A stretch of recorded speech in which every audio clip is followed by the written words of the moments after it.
A man getting bit by an alligator and he screams. Okay, quiet. Hey, quiet. Sit out towards me. Ow! No, not an owl. A real scream of pain.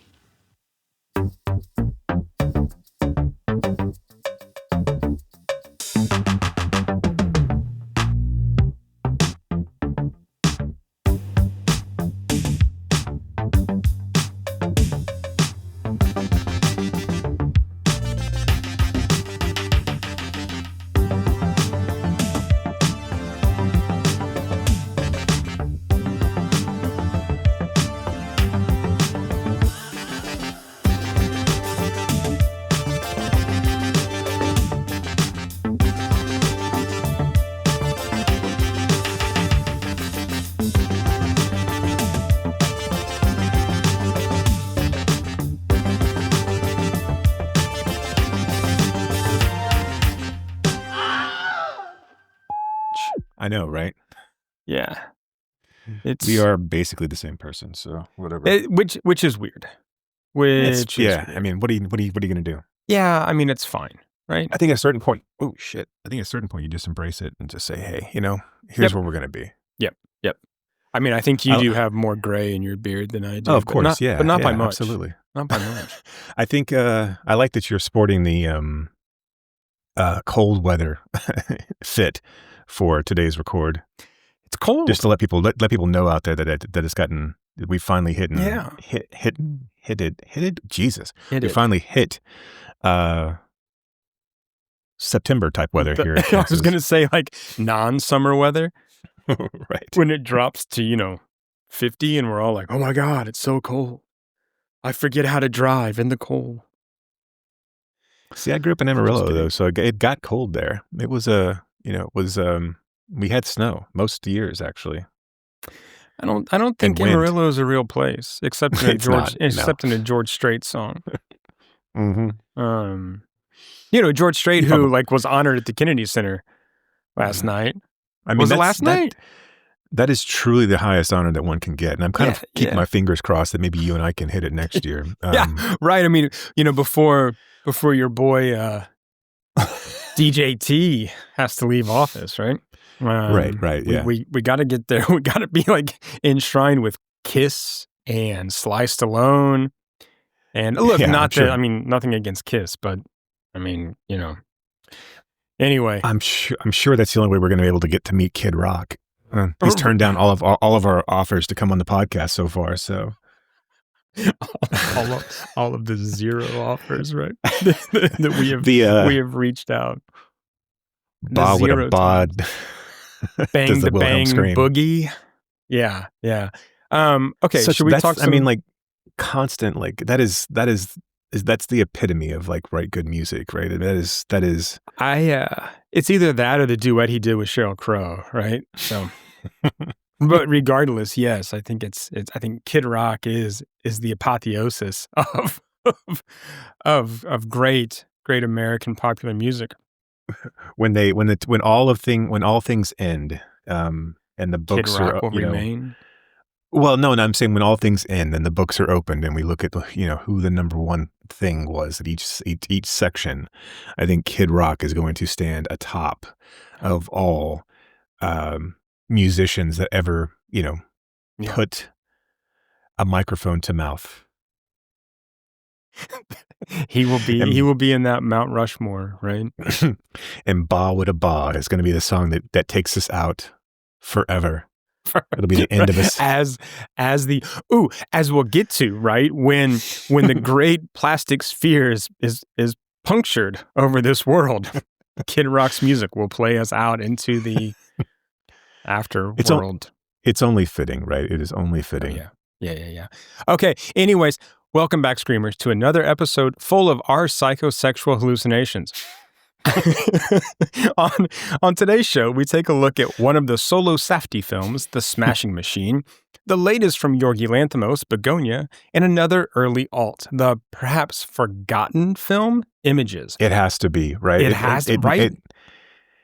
It's one of those it is, but because if you look at the ones that it's compared to and how those are received, Like it's just bonkers. Yeah. I say that a lot, but it really is. Like I think it was so mishandled when it was released that like, and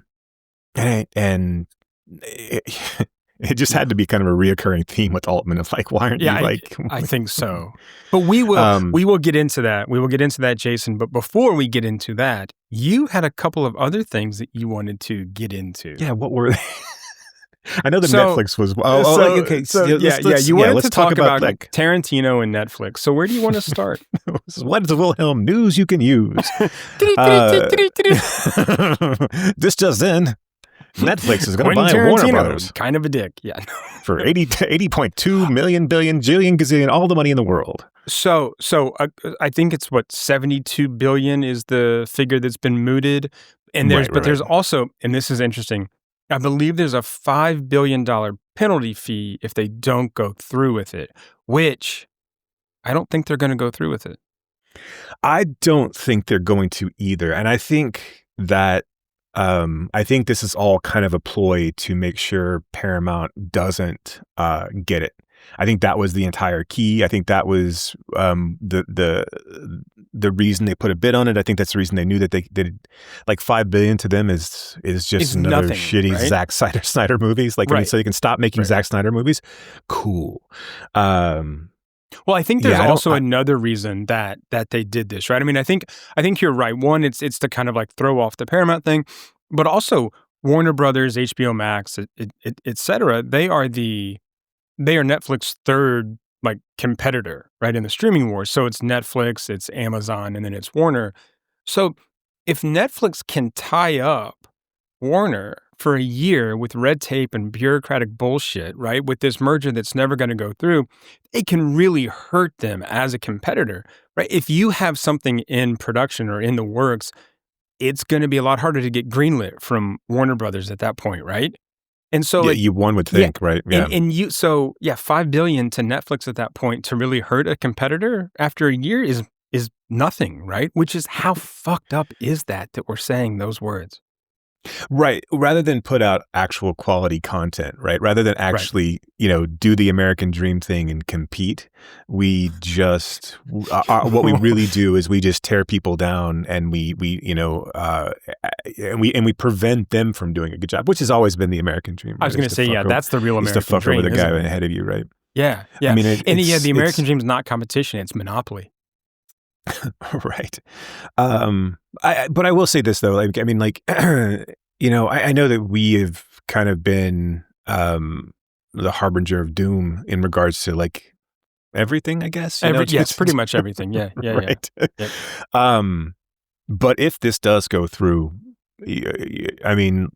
I think you should just, as movie loving people, should just dive back into back catalogs and do what you can to pirate and do what you can to gather physical media hordes, and make sure that you keep your belts cleaned on your VCRs and I was a little confused of where we're going with belts at that point.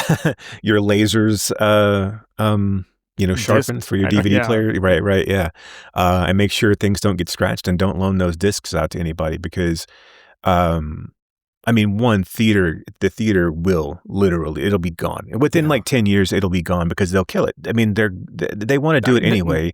Yeah, but there's a reason that Netflix doesn't put anything out on physical media. If you watch Stranger Things, and again, we'll just use that as their kind of tentpole at the moment. If you watch Stranger Things on a DVD, that means you're not logging into or Blu-ray, whatever. It means you're not logging into their system. It means you don't have to log into their system, and that's the only way they keep making money. And it's kind of sad. Like it feels almost like a weird betrayal because and this is 30 years ago, right? But like Netflix was the kind of savior of like independent and art house and obscure cinema.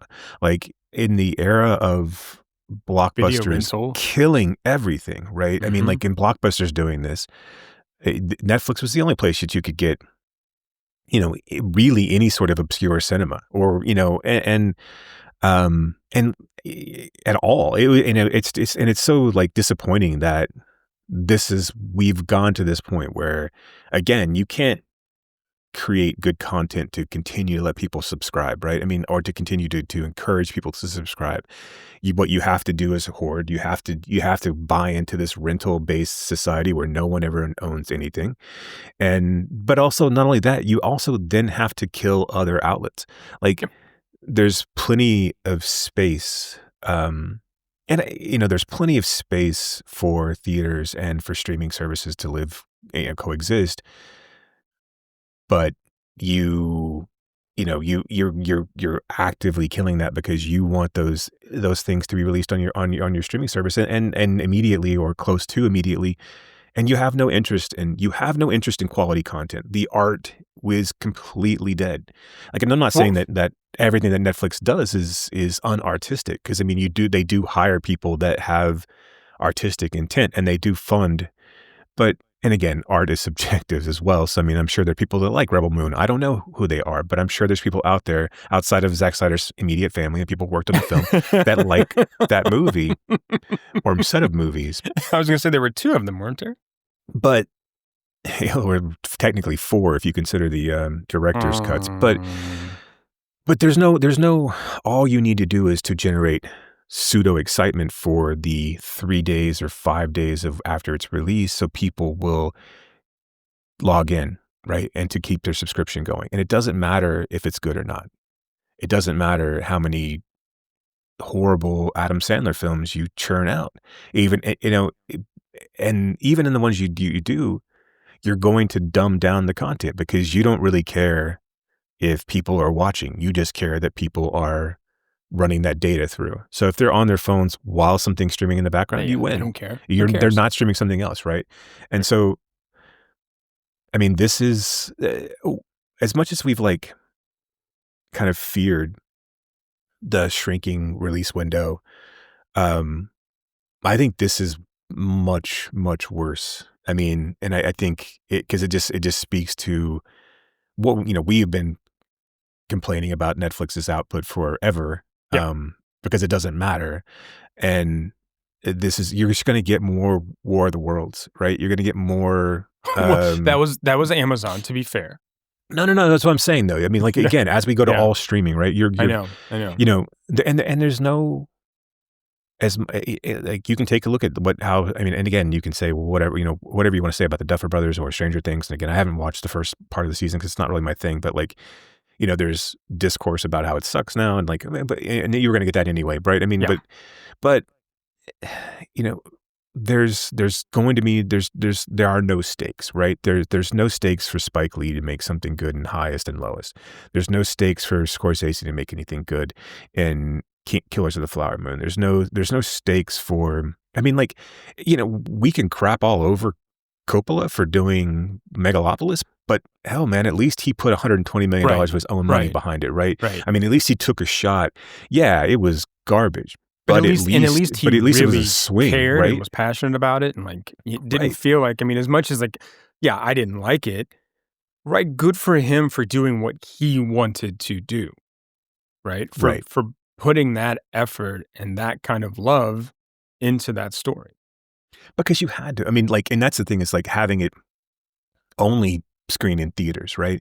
And only be and having it be a weird theatrical experience, which on paper I think we probably made fun of, not on paper, but on podcasts we made fun of. But like, honestly, I think it's kind of I mean, it's like, it's weird for me to sit here and defend it, but like, I think it's kind of fun. I mean, like, at least it like gives people a reason to go. I think it could have been right. I mean, like, I think that's the thing. I mean, to give Coppola his due here. I mean, sure, I didn't like the film. I didn't think it was good, but good at all. But he took a swing, and on paper, I was really interested, right? I wanted it to be good, right? I wanted it to be something that it wasn't. And so that like weird theatrical experience of somebody coming out, right? Or that moment when the sort of screen shrinks, the screen shrinks, right? It was an interesting concept. I mean, so yeah. Yeah, and it's, it begs the question of like, what will it look like moving forward? I mean, are you going to have like, I know we shit on Smith a lot too, but like, are we going to have auteurs that only show their stuff in the in theaters, where like 4:30 movie or Right. Jay and Silent Bob Reboot, for whatever you feel like, as far as the quality content of those are, at least he's trying to build, and granted, he's got a vested stake in a theater itself, so it makes sense. But like, at least they're trying to build some excitement for theaters, um, and it's weird to think that, again, if this happens and this moves from 1 to 2, there's no reason for anybody to put any movies at all into theaters. At a there's certain not. point, we all just become streaming services, and and again, we'll go to movies because we want to have some sort of weird communal experience. Right. Not weird, I guess. Not weird is what I'm trying to. But I mean, like for Wicked, you go for a sing along where you'd all go for the people that always love this movie, but it would already be established. You go for a sing along, or like something. Or something like the Minecraft movie, which ended up turning out to be some sort of like kind of a, not necessarily a disaster, but like just a weird like non-theatrical thing, that it was just a more. So what you're saying is like the memeable. movies are going to become like events rather than actual like going to the theater, right? They're going to be like event occasions. Yeah, and I think I these think special kind of things, right? And not just on a regular basis.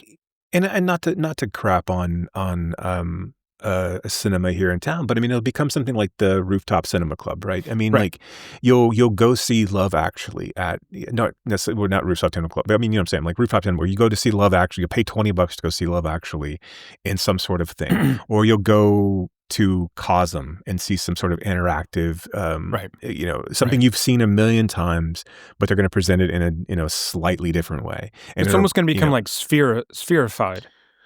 Right.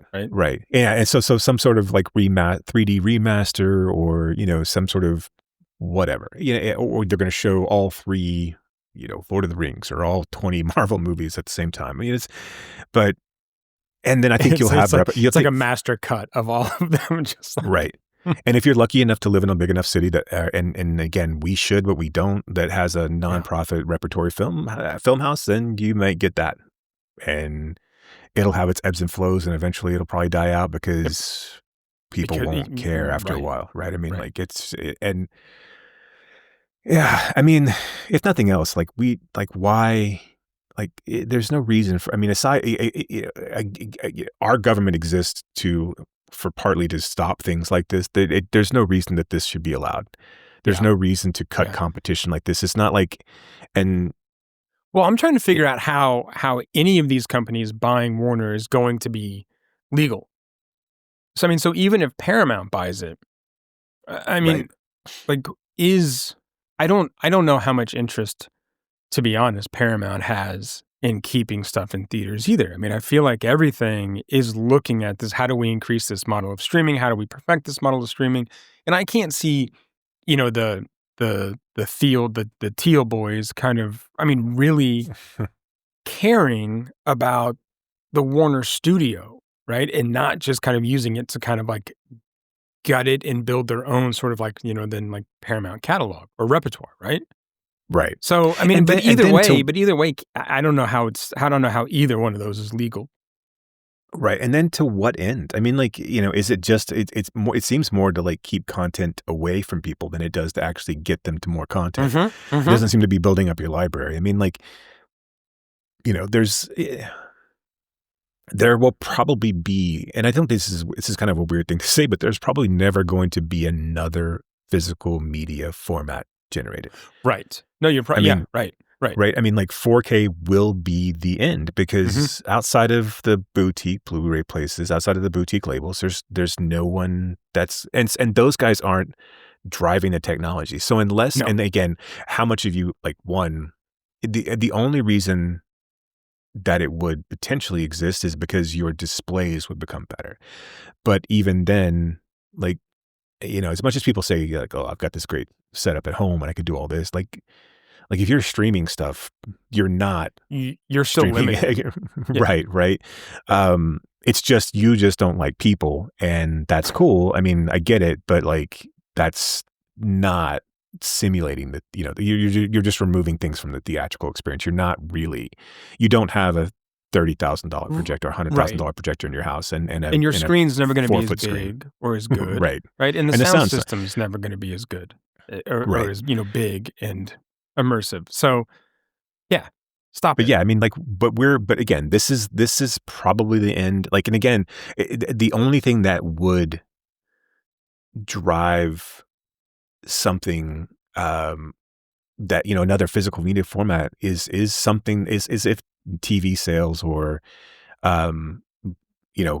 diminish or what have you. But then again, you can then potentially pop it up with gaming systems and things like that and make those a little bit more. But there's no reason to buy a new TV aside from getting bigger or slightly higher resolution. And once you've done that, I mean, like you have to figure that this stuff is going to stagnate. All of it's going to stagnate, right? Right. Because right now, like, what good is your 8K TV? I mean, yeah, I mean, like, seriously, yeah. Right. I mean, there's not enough stuff kind of in native 4K, right, for 4K TVs to make all that much sense.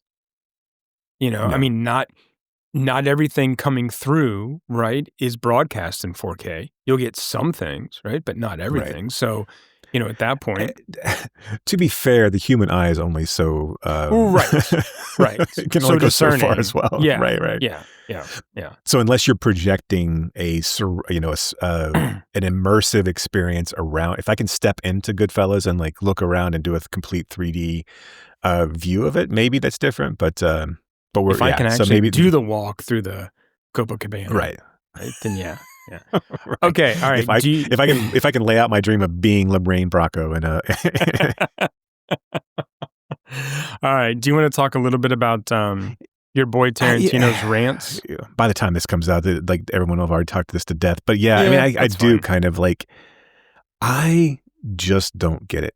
I don't understand. Like the three people that he called out. And of course, I mean, like, is Paul Dano the most exciting actor? No, not really. No, but here's the thing, because I do want to jump into this, but is he the worst actor in SAG? No, that would be Quentin Tarantino. Right. But also, like, what drives me crazy here is that Tarantino is just like engaging in logical fallacies, right? He's like, well, Paul Dano is the weakest actor. Like, why? Because he sucks. And it's like, that doesn't like count for an argument, right? And like, then his argument of like, well, he wasn't as good as Daniel Day-Lewis. Well, who the fuck is? I mean, like, did you really expect Dano to be like the same caliber as Daniel Day-Lewis? Because I don't expect anyone to, right? But Dano had to play two different roles in that film. And like, well, and also the role didn't ask him to be Daniel Day-Lewis, right? If he was upstaging Daniel Day-Lewis, and this is what Tarantino knows, right? Is that, or he should know at this point. And I know he's got a stable, right? So there's that. But like, it's one thing to have a decent two-hander between DiCaprio and Pitt, but if and then, of course, and everything else is character actors. So if someone steals a scene in a Tarantino film, then it's fine because it's a encapsulated 15 minutes, right? And then it can go away, and you can go back to it's okay for your main leads to be okay, right? Robbie is engaging and beautiful and great in that role, right? I mean, she brings everything that she needs to bring to that role, but those three don't cross like much at all, right? I mean, there's a little bit at the end, and that's basically it. So it's basic, and a lot of the interplay between, Cliff Booth and DiCaprio's character it's just them being pals. So I mean, again, There Will Be Blood is Daniel Day-Lewis's movie. Yes. Yeah. If you're allowing Dano to upstage Daniel Day-Lewis, you're allowing Dano to upstage your movie. Yep. And I don't, it's crazy. Not crazy, whatever. It's just a silly take, and I think it seems like it's just two assholes on a podcast. I'm sorry, not to put too much of a point on it here, but it feels like it's like Ellis and Tarantino those are like that seems like the worst room I would never want to be in. Yeah. I would never want to be a part of that conversation. But yeah, I mean, like it's one thing to not like somebody. Like, I mean, I think, and I give everyone a grace of like you have at least one. You can only have one, but you can have one actor that you inexplicably despise and you don't have to justify it. Right. But then the other, and so it's fine. He doesn't like Dano, and something about Dano rubs him the wrong way. Okay, but then like why you have so many other Paul Thomas Anderson films that are almost as good as There Will Be Blood that you could have chosen one of those or not to choose one at all. It feels like Boogie Nights would have been way up more of his alley, or Magnolia in the sense of like being kind of the sprawling Altman-esque intertwining stories that is a little bit more in his wheelhouse, from a Pulp Fiction perspective, or just choose The Master and be done with it, which is, I mean, arguably, as powerful. It's just not as it's a little bit more. It's a little harder to. It's not as accessible, is it? I mean, it's not. It's not as accessible as There Will Be Blood. But yeah, throwing barbs at Dano and like and it's weird because it almost feels like a setup, right? It almost feels like Dano needed some press, and like he called his pal Quentin and said, "Hey, can you shit on me? Can you talk some shit about me? Can you just say something that I suck and see if people start to like, because I'm feeling kind of down and I need some people to like rally around me." Yeah, hey, I'm just in kind of a blue mood, man. Could you? But then to throw strays at Owen Wilson and Matthew Lillard, and like those guys never did anything to anybody. I don't understand. I really don't understand. And then like he kind of like weirdly negates his own Owen Wilson talk. Like it's for someone who at an actor level never really deserved to be in the roles that he was in outside of his own films. And again, fine, whatever. You want to be M. Night Shyamalan and put yourself into your own movies, that's great, and ruin and take everyone out of your own films, cool, do that. But like anything else you were ever in was just because you were friends with the director, and no one cast you like, oh, who'd be perfect for this role? Quentin Tarantino. Like, I can't wait to get him and see what he does on screen. But yeah, Owen Wilson and Matthew Lillard, like why Matthew Lillard? Like that's the weirdest thing. It's a weird like bullet to catch for no reason whatsoever. I want to say something else about Tarantino before we move on from Tarantino, but he's okay. And this kind of relates to my take on, I think, like Marvel Bros 2, right? But he's got this weird chip on his shoulder, right? I mean, look, he's seen more movies and knows more obscure cinema than anyone alive ever, right? But he does this thing where he couches his snobbery in like populism. So for example, he shits on Brewster McCloud, right? Calling it like this pretentious, blah, blah, blah, blah, blah. But then he scoffs at anyone who didn't catch the 9-second homage he paid to some 1967 obscure wuxia film in Kill Bill.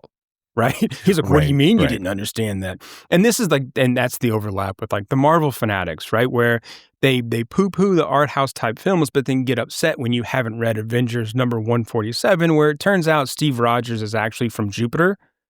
I mean, it's like this anti-intellectualism, but couched in their own version of intellectualism that they think is populism. It just, it drives me nuts.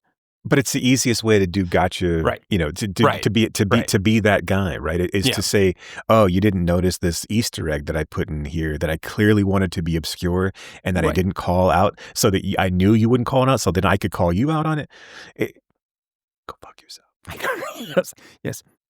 And also, I mean, like again, I'm not going to sit here and tell you that Paul Dano is the greatest thing that ever. I don't think Paul Dano would tell you that. No, but I mean, it's such a like. It's a weird thing and this feels like Tarantino is never going to make another film. Like it feels like this is like him, like kind of doing a victory lap and telling us, hey, I'm better than all of you guys. And if I make another film, you'll be lucky to see it. And like, I'm not going to make a film until my kids can understand it. And like, I know. Like seriously, like, I mean, like your pretense is, like now it's annoying, right? When it was early and you were an upstart who was trying to get a seat at the table, but then it always becomes like this. It's the same thing with like someone like, it's a completely different thing. in regards to how it turned out. But like someone like Harry Knowles, right? Mhm. Where like he was this kind of underdog and who could like kind of shake the system up, and then ultimately turned out he was a bag of shit. Like, but and like he was a grifter and just like anybody else. Like it's it's disappointing to think that like, and that's the one thing about like with Smith, right? I mean, he has integrity. We may not like his films. We may not like all of his films, at least. But like, at least he's out there as a kind of a man of the people kind of, and he could have easily become that guy. He could have, I mean, like, and granted, of course, he gets punched in the mouth with Mallrats. So it's one thing, like he got a very early, if Mallrats is Pulp Fiction, maybe Smith does become that. Maybe Smith becomes insufferable. Yeah. But I just watched that not too long ago. Rewatched that not too long ago. Mallrats or Pulp Yeah. Fiction? Mallrats. Yeah. It's wildly watchable. I mean, it's know. like it really is. And like Lee is great. Look, why I don't put it up there as much is because of Jason London. He's like the worst actor in SAG. So like he's weak. Like he doesn't hold a candle to Jason Lee. It's supposed to be a two-hander, but it's not. You know why? Well, I think London has. This is the problem that I think Smith had and this is why I think he went back to his stable as much as he did. Is he had a hard time getting people to like be able to deliver his dialogue the way that he wanted it to deliver it. And I don't think London. I like London. I mean, I don't think London's a bad actor. I mean, I don't think he's a great actor. And I think he was in Carrie too. He's on the wrong wavelength for this film. Right. Yeah. Right. Yeah. And he's not terrible in this to be at all. He just can't hold a candle to Lee. I mean, and like Lee's a phenomenon in that film. Yeah. But yeah, no, it's fun. It's silly in all the right ways. It needs to be silly. And it's got Michael Rooker. And I mean, like, look, that guy comes in and he does some of the weirdest roles. Right? And Claire Forlani. They tried to keep the Forlani thing going. Oh my God, so. Yeah, I know. Yeah. Okay. Anyway, let's talk some movies. Let's right? talk. So now where do you want to start? Do you want to start with the Smashing Machine and get it out of the way? Let's get it. If we're talking about things we don't like so far, let's just start with the Smashing Machine. Okay, the Smashing Machine. Probably looking at my eyes. How did that happen? Well, have you ever heard of the Ultimate Fighting Championship, the UFC? That's the bloody thing they're trying to ban. This guy is the best he has ever seen. Do you hate each other when you fight? Absolutely not. How do you know Mark Kirk? Oh, we go way back. But he's a buddy of mine. Come on, baby. Too much? Never. Too much? No. Please welcome in his octagon debut, Mark Kirk! Winning is the best feeling there is. It's 40,000 people, and they're cheering you on. There's no other high like it in the world. No contract, no money? No money. Do you have any stronger pain medication? Advil? Advil? Yeah. Don, would you like? No. They're handing them out like candy.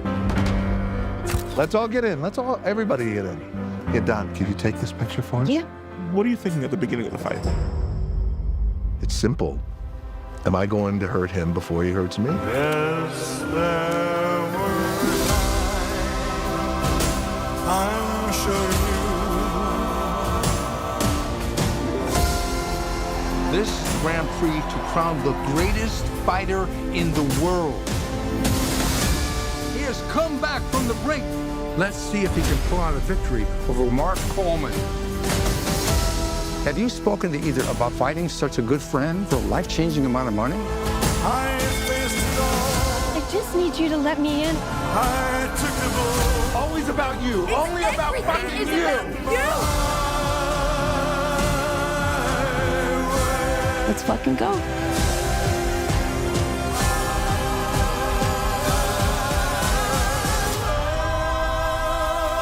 My big strong man, I love think he wants your autograph. Sure, no problem. No fighting. The story of mixed martial arts and UFC champion Mark Kerr. So here's the thing. I do not understand how you take the story of someone who does violence for a living, battles addiction, and has relationship issues, and then you make it boring. Even the scenes where there are supposed to be stakes, there's like no stakes. You take and you focus on all the wrong things, and even the things that you focus on are then terribly done. Like, as much as I crapped on the Iron Claw earlier, which I felt like as soon as I turned this on, I'm like, okay, here we go. This is another worse than the Iron Claw. Oh, a million miles. Iron Claw is There Will Be Blood compared. This is this is Iron Claw is Daniel Day-Lewis, and Smashing Machine is Paul Dano in this case. Yeah. No, like every interaction, everything is put to screen, and it's 2 hours and 3. Why is this 2 hours and 3 minutes? Like, why? There's not enough story here. Here's another question. 20. Here's another question, maybe like a bigger question. Why does this film exist? Because there was the documentary in 2002 that has the same name. Right. Like, why? Right. And so I guess, and I don't mean, I'm actually like not being like kind of glib here. I'm really being it actually doesn't do anything different. And to be fair, I have not seen the documentary, but I'm assuming it hasn't done anything different. And it couldn't have, because at least that would have focused on Kerr's career, right? I mean, okay, just on its outset, do I want to learn about Mark Kerr and kind of one of the the beginning era of UFC? Maybe. I mean, okay, I like that this guy was. I mean, I like that this guy was, a pioneer, and like he was kind of one of the ones that was like sincere, and really it was like someone to get behind. And then I want to know more about, because he has this meteoric rise, right? He's like undefeated, and then he has this no contest, right, where he gets hurt, or he gets like kneed in the head, whatever.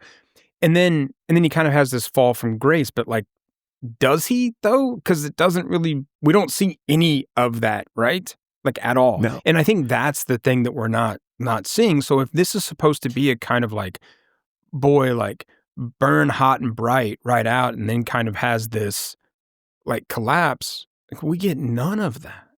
And you and I grew up in the era where UFC was like it was like the Wild West. It was a bunch of dudes like bar fighting. It was. I'm a boxing fan. Yeah.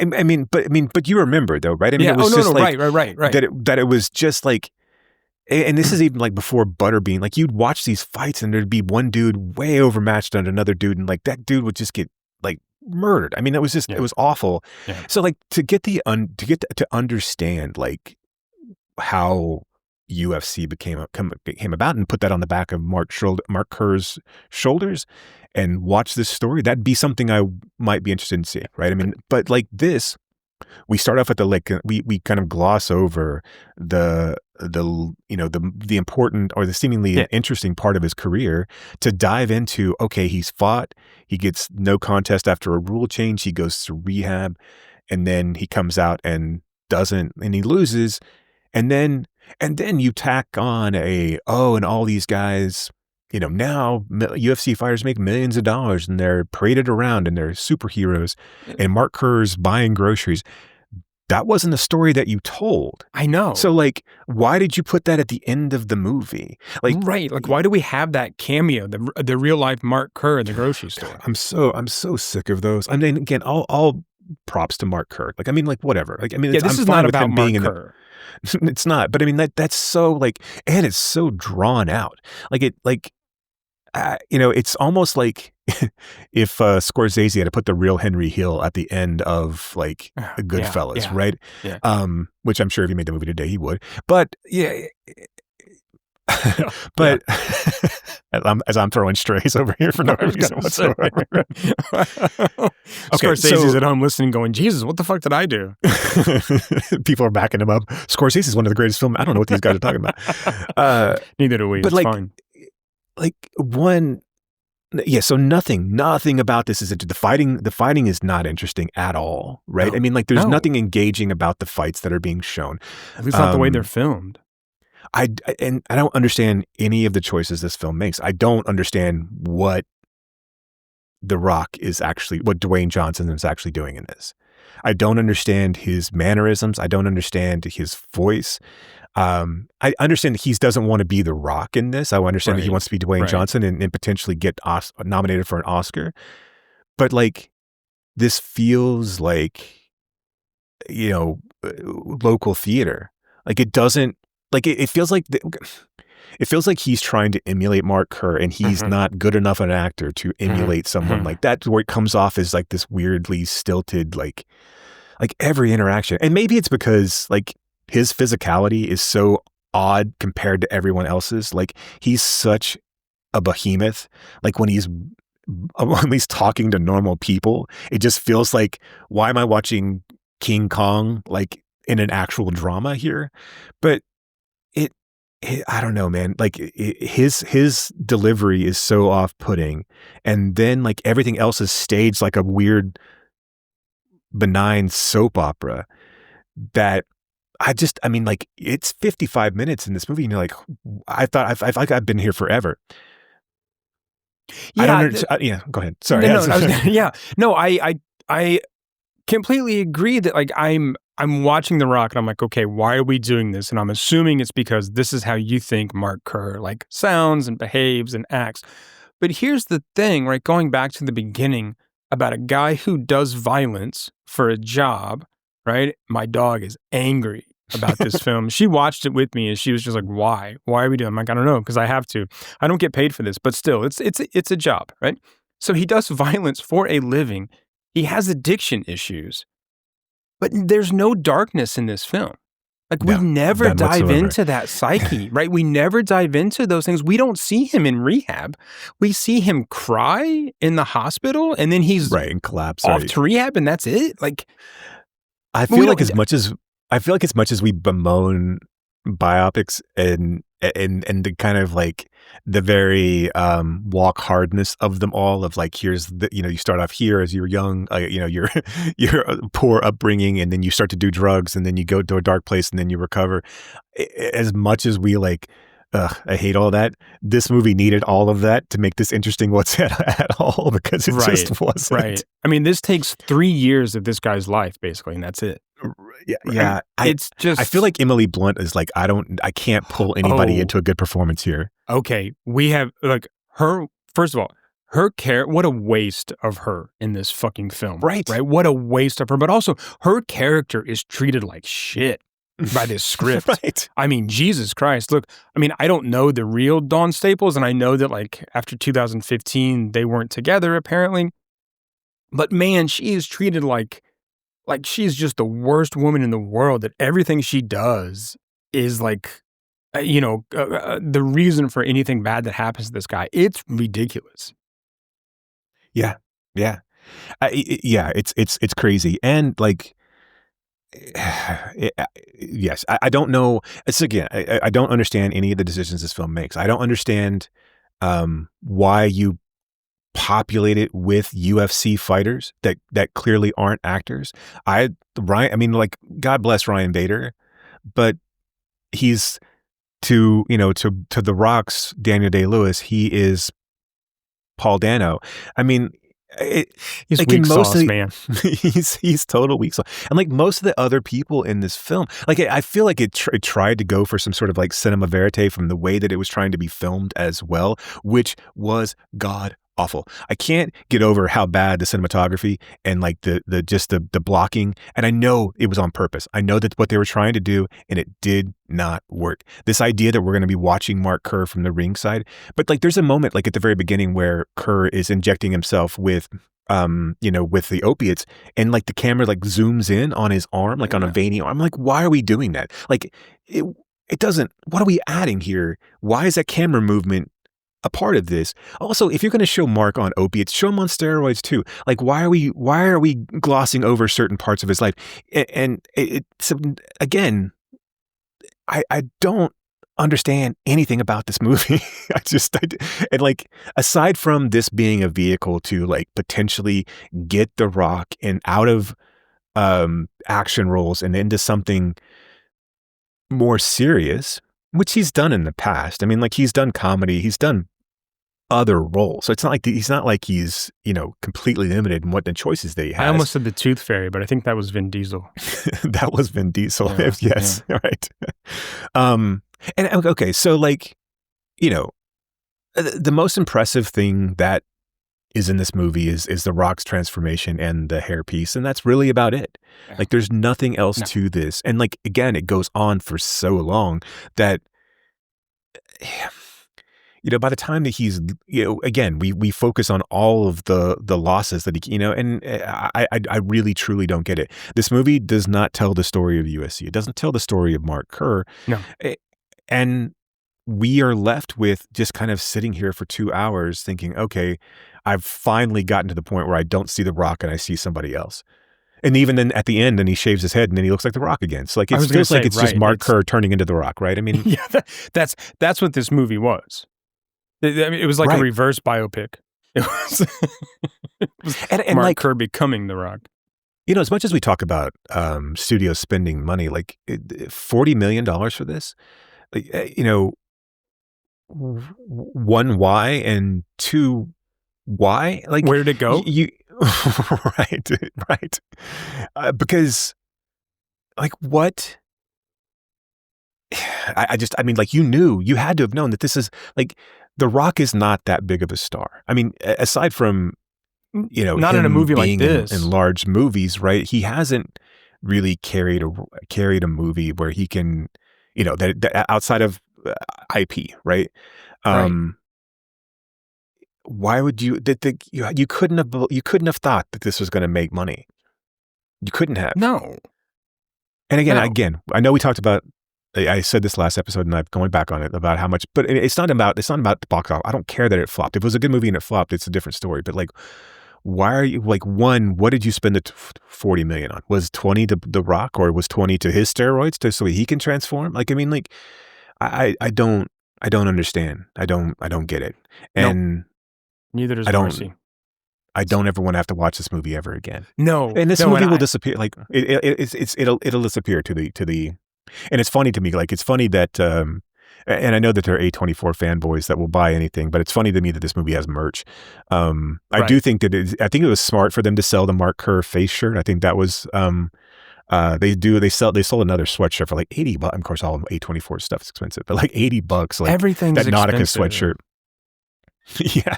Thanks, Trump. It's all these tariffs. I'm kidding. But yeah, I mean, it's like, but only slightly. It's funny to me that this movie has merch in a way. And like, I mean, like, I feel like people who bought this merch, you either have to be a huge Mark Kerr fan, or you're regretting that you bought Smashing Machine merch on the chance that it would have done well. That the value goes up. Yeah. Right. The one scene I think is like the most like inexplicable to me in this movie is the scene where Emily Blunt goes into the tilt-a-whirl and like turns herself completely upside down. The Gravitron. And we see, right. And we see Mark Kerr outside, like, not being able to enjoy the simple things in life because I'm just like, this is a story about like an average Tuesday for just some dude. Like, this is, you might as well have just filmed that. That would have been more interesting than this story. Like, there were so many other aspects of Mark's life that you probably could have touched upon that you, I know you had him involved, but I mean, like, he had to have been involved. The documentary had to have kind of like been at least a little bit more balanced in the sense of like, hey, he was at times a bad guy and he did dumb things and he had substance abuse and like, this was because a guy. Because we all are like bad people at some point, right? I mean, not you, but but I am. Yeah. No, I don't. I'm trying to agree that. I'm just trying to think of like, is there anything good to say about this movie? And there's I don't think there really is. I mean, I think that it is. Look, I don't think it's the worst movie ever made, but I think it's extremely middling and disappointing in the story that it tries to tell, right? And the way that it and all of the stuff that it misses, all of the stuff that it doesn't show when it's trying to show this human being, right? It disregards all of that stuff that makes people people. Yeah, I don't think there's a more pointless film this year that I've seen. Yeah. No. Yeah, I don't really know. Again, like I don't know why this film was necessary. So. Right. And no offense to Mark Kerr, but it just goes to show you that if you are a director team of brothers, don't split up. Don't jettison the other. Because there's going to be one that's good and there's going to be one that's bad. And I haven't seen Marty Supreme yet. Well, it's not Fingers out here crossed. yet, is it? Right, no. Christmas Day. But, the tragedy of Macbeth versus Honey Don't. It's not even close. Right. I mean, it's just not. Honey Don't was, oh my God. Anyway, should we move on? I think we should, yes. All right, good. Let's move on to Bugonia. Good morning, Corey. Good morning, Michelle. I believe every company should strive to form a diverse table, to empower people of different skills and every time, what is it? Skills and identities. To foster a new generation of, okay, let's go again. They want you to think it's you, that it's you who made this world. But it's always been them.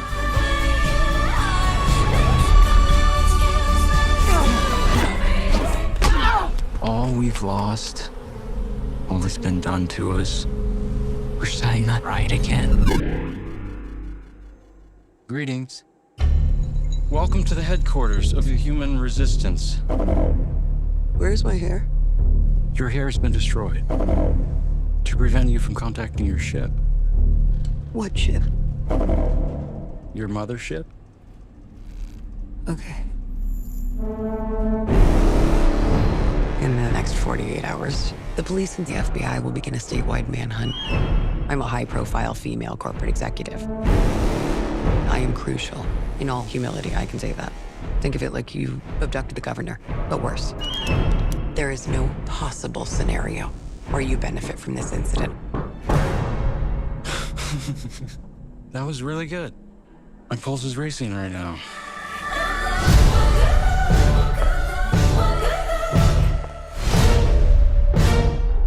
I've done a ton of research on this. You're killing our planet. Alien fellas. I'm not an alien. You're lying to me. What's the difference?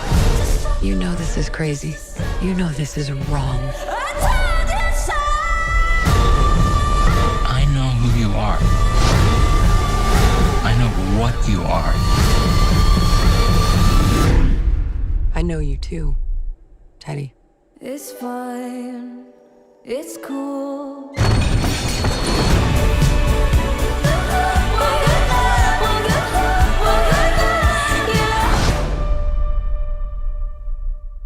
Two conspiracy-obsessed young men kidnap the high-powered CEO of a major company, convinced that she is an alien intent on destroying planet Earth.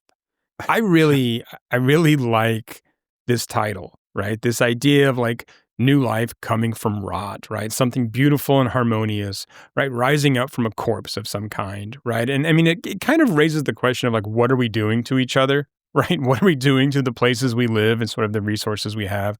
I thought it was, really clever title. Yeah.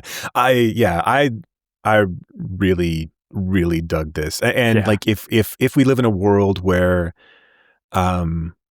Yorgos and Emma and Jesse make a film every single year, I'm down for it. Even if there's bad ones in there or, not great ones, I'm in for them doing whatever they want to do for the rest of time because, like it's funny because I was thinking about this like in terms of Altman, like this feels like an Altman run from Yorgos in this case. Like this feels like, I don't know if, podcasters in the future will be talking about Yorgos's, 90 or like his 2020s run. Probably will. But they probably will, because I don't feel like he has, even his misses are still pretty great. And I don't think there's really any misses. I just think there's I was going to some say, that are like, better which than others, ones, right? which ones are his lesser films? I mean, it feels like Kinds of Kindness was somewhat of a less serious output from him, but like, but I mean, I think that would be the only one you could really kind of point to is like, okay, this one was more of a, I've got some extra film stock. Let's just make some movies after we made Poor Things. Like, right. I was going to say, and that, I mean, the sort of, lightness of that feels like just because of the form, really, right? Right. I like that I want to think that Marcy is like translating this for other dogs that are listening. I talked to her, but she's not going to listen. She's just going to come on. Just going to keep on. Yeah. She's a good guard dog. Yeah, it sounds like it. Yeah. So I'm sorry. Yeah. No. But yeah, I mean, this idea that I think that he's in this stretch that is really, I think Aster is not clearly as prolific and a little less accessible. Although I do think we'll look back on this time and think how lucky we were to get this kind of output, consistently from these directors. Do you think Lanthimos is more accessible than Aster? Yeah, I mean, looking back at something like Dogtooth and Alps and I'm not saying every single film, but I think on a whole, especially lately, I think he's more accessible. Okay. Although I feel like this is a really kind of a perfect pairing with Eddington in my mind.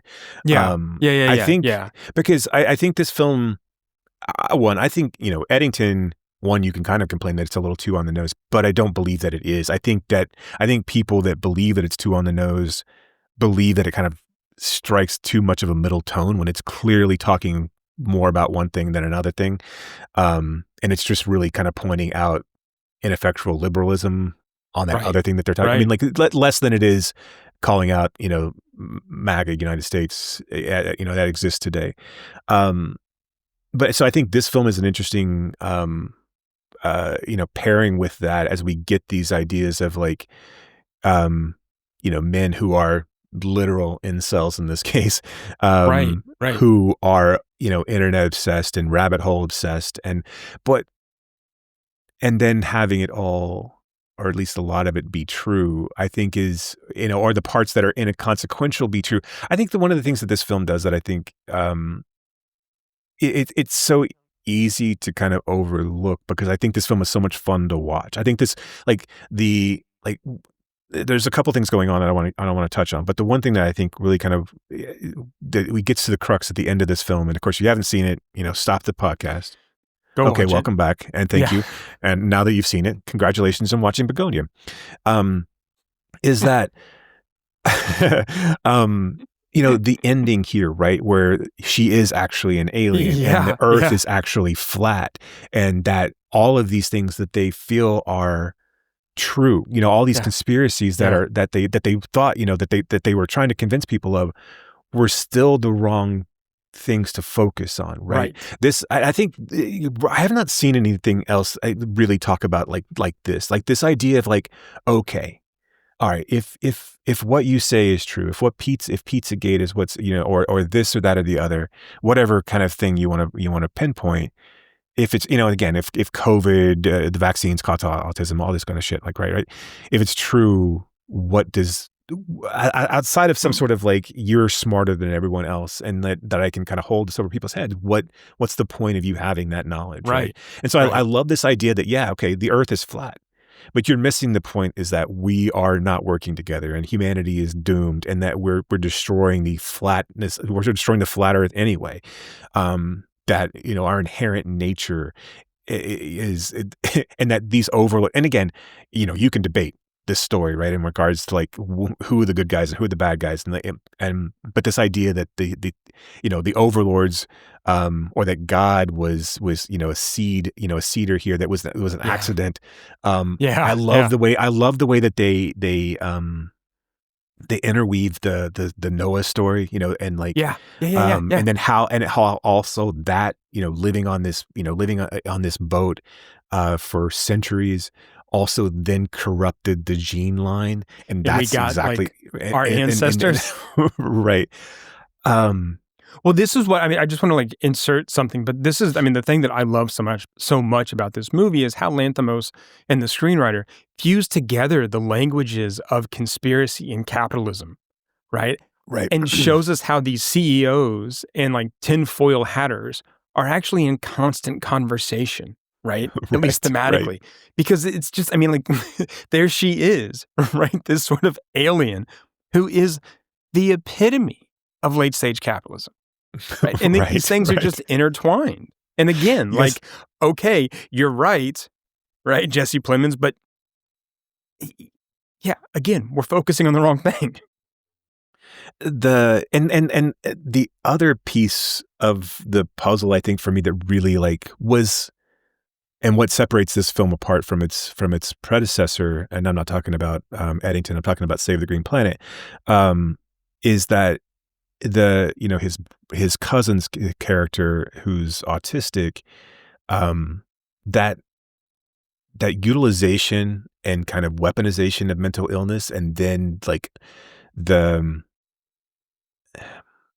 his demise at you know, at his own hand, when the realization that he's being used as a tool here, and that there's not going to be a place for him wherever you know they end up.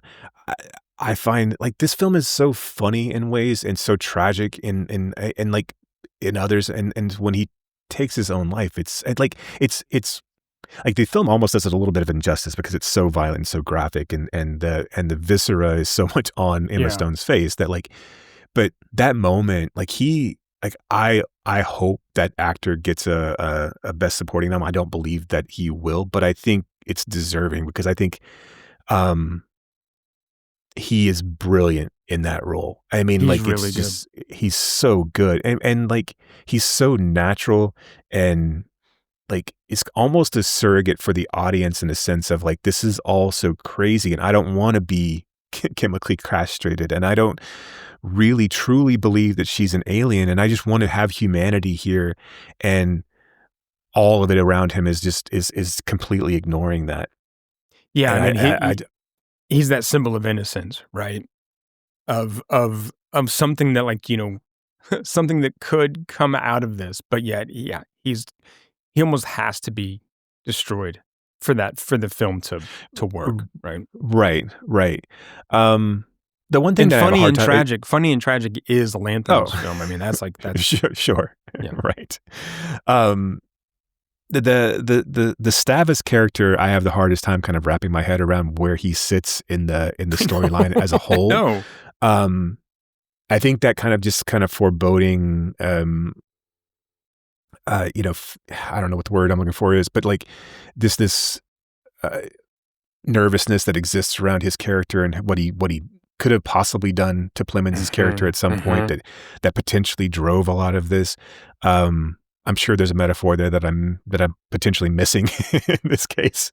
Yeah, I mean, it does kind of feel like the one maybe weak spot in the film where. Well, and so have you seen Save the Green Planet? I haven't.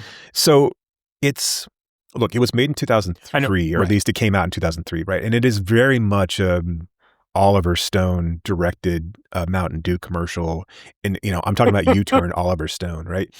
And because it's so chaotic and frenetic, and like it is all over the place. Now, I'm not saying that it's not good.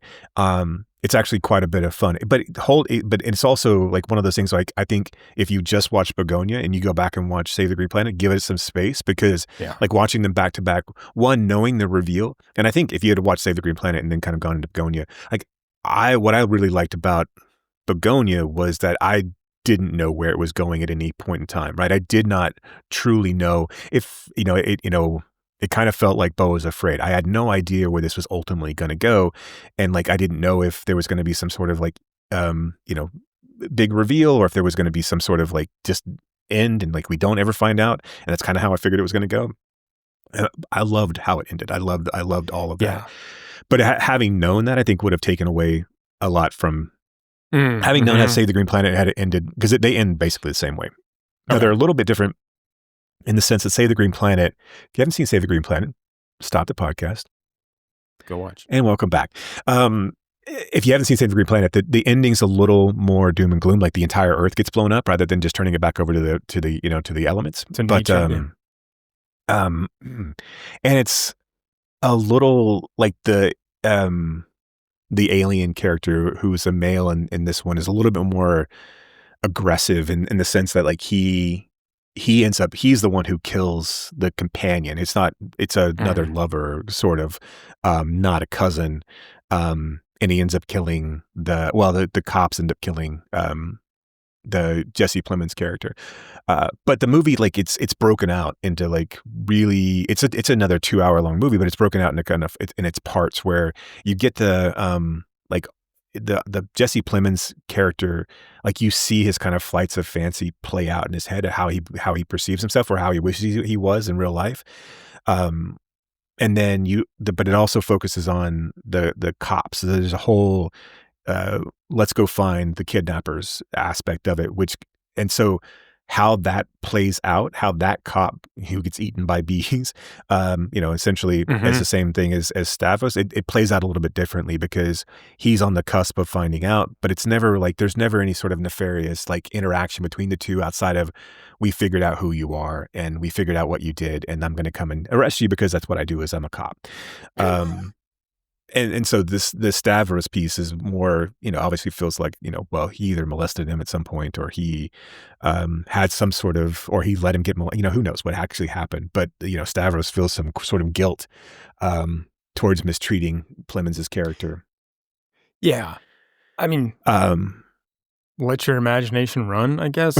Right. And I think, it's fine. But again, the Save the Green Planet focuses on, anyway, the whole entire movie, it's like it's really violent in senses, but it also tries to be kind of like very 2003 in your face. And also it focuses more on like an us versus them scenario from a youth perspective rather than, of course it was 2003, right? We weren't, like most people, there was the internet and there were things, but like it was still burgeoning, right? It wasn't like, so it was more of there's this like this synthetic meth that people take and that you feel like that was kind of what was driving our Jesse Plemons character. Meth? Right. Yes. Well, it was, I guess I should say pharmaceutical meth. So there was like a meth that people were being given to like, kind of like help placate them, in a sense. And so it was more of the youth culture not being understood and kind of being left behind rather than, a culture of young men who are conspiracy theorists based or obsessed, trying to make sense of a world that doesn't want to make sense of them. And is, right. This is just like, don't worry, darling. Right. So I will say that if you watch Save the Green Planet, it is jarring to see how different it is from this. And I think this is one of the ones that, like, if there needs to ever be remakes of movies, which is debatable, I think this is the perfect kind of remake to make, right? It's 22 years later, 23 years later. And it takes a completely different take, and it also modernizes it in a way that makes sense to the story, and has something to say, about, where we are as a society today. A planet, a species, which is not really a good place. How, for finding a muse, it's funny, not funny, I guess, but it's like, how lucky do you feel if you're Yorgos to have someone like Stone in your stable? And again, and as a person that is consistently understands your work, takes up your work. It's kind of amazing, right? To see her have been in all these different films of his. And like, this is going to sound like really stupid, but she's amazing, right? She's just like always good, but I think she really, talking about sort of like operating on the same wavelength, right? On the same vibe. she completely gets, I think, his weirdness and his absurdism, and is on that same wavelength for everything. And even like these have been wildly different roles and wildly different films, right? If you look at Poor Things, even her role in Kinds of Kindness, you know, to this, I mean, is this the most like traditional role she's played Kind of in his films?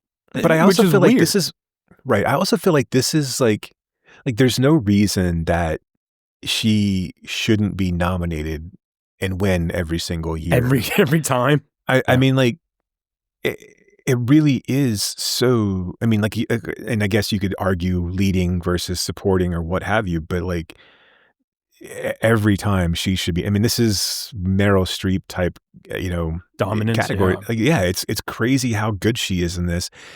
Her, talked about like Dwayne Johnson's physicality, but hers is so amazing in this film. Yeah. Like she's such an embodiment, like where it almost feels like it is too much on the nose to like have her be an alien, because like she's got a perfectly round head, and like it's just like, and she's I mean, she's like so long too, right?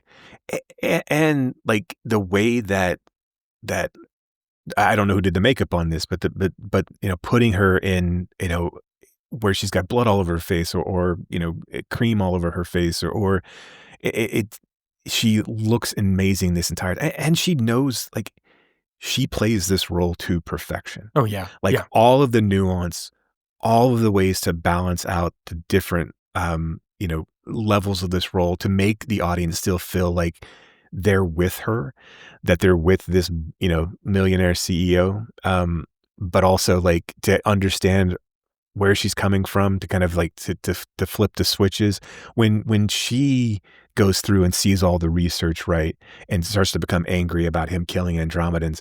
That switch is so good. And then like, like, and I know it's silly, right? I know this is what actors do, but to be able to like deliver and make it believable, like nonsense alien language up in the ship, to have her evoke the pathos in her eyes when she pops the bubble over Earth to kill everyone.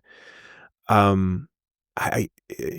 mean, she's incredible in this, and I loved this so much. Yeah, I think this, it was top 5 for me for this year for sure. And I'll go back and forth to see, but like this was so good and it's so much fun. And like, I love the fact that it kind of had a Beau is Afraid of ending of like, well, it's going to go as crazy as it needs to go. And she's going to be in this. I love the fact that like, and this happened to Save the Green Planet too, but like, where, why didn't you contact me? Well, you couldn't get a hold of you because you didn't have your hair. I think all of that's so like funny and good. Like it's so good. I think the, the sequence when Plymouth's head gets blown off and hits her in the face and she like flies back, like just also like the things that that Yorgos adds was like, the code being put into the calculator. Those moments of just like, it feels so natural and like unscripted, and almost in a sense that like, I think that's what makes these types of movies just so good. It's a 58-digit code. Could you just wait? I've got a memory thing. And also like the very Office space, like you said, this like late stage capitalism that's thrown in, this very Office space. It's 5:35. Feel free to go home. Unless you got work to do and you want to stay, but like feel free to go home. And like, well, that is some of the. I think some of the best stuff, like for me in this film, in the way that she delivers that. Where, can we maybe diversify the language a little bit? Right. And when she's giving this speech about diversity, and then, hey, we've got a new policy, right? No one stays after 5:30 unless, of course, you have work to do. We still want to be productive, right? Or if you want to keep working, which is totally fine, right? It's up to you, right? Right. I just love that. I mean, the way that, again, capitalism sort of forces us or like encourages us to be martyrs. Right, for something that doesn't care about us at all. Right. Yeah. No. So I mean, this was so much fun. I thought this was really fantastic. I think everybody is good, and I think Plemons is another one where Yeah, who would have thought, right? I mean, like coming out of Friday Night Lights, like which he was fine in that. Like, I mean, like I'm sure he was good. I haven't gone back to revisit Friday Night Lights in a long time. But like he feels like you almost feel like you almost kind of like dismiss that role in a sense because it feels like he's supposed to be a young actor in an unsure like role of like a kid who's kind of unsure of himself anyway. Acting against the great Adrian Pilecki. That's right. That's right. friend of the podcast, Adrian Pilecki. Friend of the pod. So it almost feels like, and of course he's not the, and even in something in like The Master, where he's still kind of, coming off of Friday Night Lights, and he's not really, he's not, he's kind of Paul Dano to, Philip Seymour Hoffman's. Oh, I'm sorry. Right. Yeah, Philip Seymour Hoffman. Yeah, right. Yeah. But I mean, to watch what he's done in a film like this, and even again, like his role in Kinds of Kindness, or Civil War, or Civil War, and Power of the Dog. I mean, where you're watching this guy, I mean, really take on these like different, interesting, like meaty roles, and bringing something so kind of cool to them. Yeah. Good stuff. Go see Bugonia if you haven't seen it already. It'll be, I think, I don't know where it'll exist in the end race of awards. I don't think it really matters, to be quite honest. But like, I mean, I'm sure it'll get nominated. I don't know if One Battle After Another is going to run roughshod over everything. But this was I had as much fun, if not more, watching this than I did One Battle After Another. Yeah. I really dug this. Really dug this. I think it's going to be a 3-horse race, to be quite honest. And I think I feel like Bugonia probably will get left out. I mean, not left out, but like this could be like in third place. But I think it's going to be a battle between Sinners, and I think people really, really want to kind of revisit. I think people will really want to prop up Sinners as opposed to One Battle. But we'll see. I don't know. Yeah. I mean, a lot of stuff is already starting to sort of take place. And like, who was it? It wasn't New York Critics. I forget.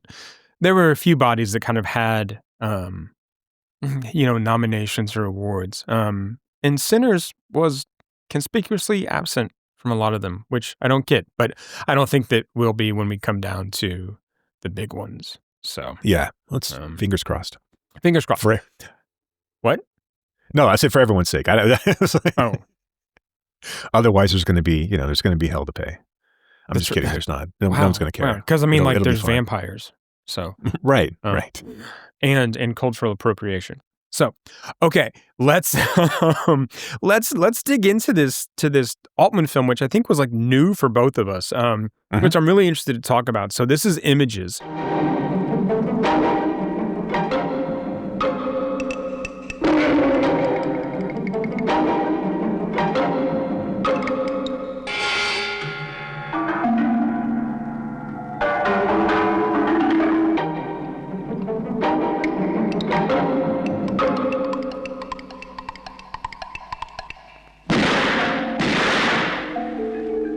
Shot off the goddamn gun? I don't know. Who shot off the goddamn shotgun in the goddamn house? It wasn't loaded, that's for sure. Who loaded it? Well, I didn't load it. You want me dead? Make me dead. You're dead. Now just stay dead. Do I scare you? I am a ghost.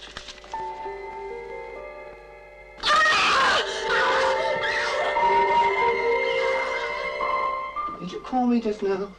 No. I thought I heard you talking to someone. Oh, I was talking to myself. I do quite often.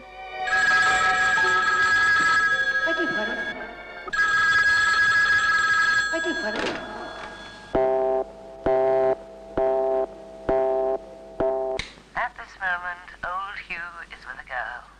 Probably in bed by now. You know what you are? You're a schizo.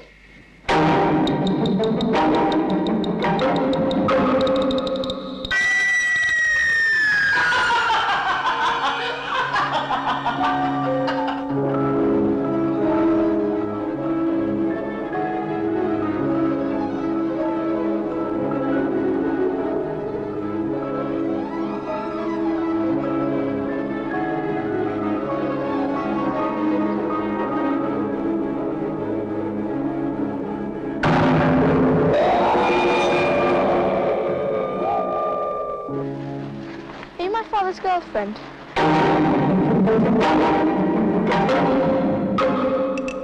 That's a lie. You know what you are? You're a schizo. It's a lie. Schizo. It's a lie. Schizo. It's a lie. Schizo.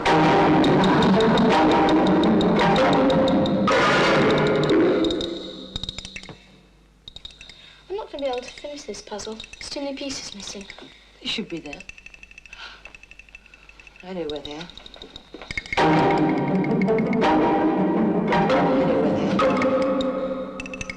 I know where they are. I know where they are. I know where they are.